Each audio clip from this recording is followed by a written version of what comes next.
Hi hello నేను మీ మానస.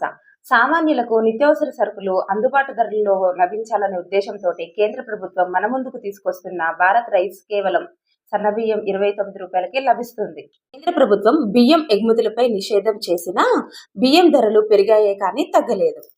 E commerce platform పైన nafedbazaar.com లో కేంద్రీయ బండారం ద్వారా కూడా వినియోగం చేయొచ్చు అని పీయూష్ గోయల్ గారు తెలిపారు. ఈ వెబ్సైట్లలో భారత్ ఆటా కిలో గోధుమ పిండి 27.50 గాను, భారత్ దాల్ పేరు మీద అంటే శనగపప్పు కిలో 60 రూపాయల్లో ఇకపై మనకి భారత్ రైస్ కిలో 29 రూపాయలకి లభించనుంది. బ్లాక్ మార్కెట్ ను అడ్డుకోవడానికి కేంద్ర ప్రభుత్వం రైస్ మిల్ ను రైస్ స్టాక్ ఎంత ఎగుమతి దిగుమతి లెక్క చూపించాల్సిందిగా కేంద్ర ప్రభుత్వం మధ్యతరగతి వారికి, దిగువ మధ్య తరగతికి ఊరట కలిగించేలాగా ఈ విషయం చెప్పింది. ఫిబ్రవరి 6 తారీఖు నుంచి మొదలైన ఈ రైస్ బ్యాగ్ ని మనం అందరము వినియోగించుకోవాలని జై హింద్.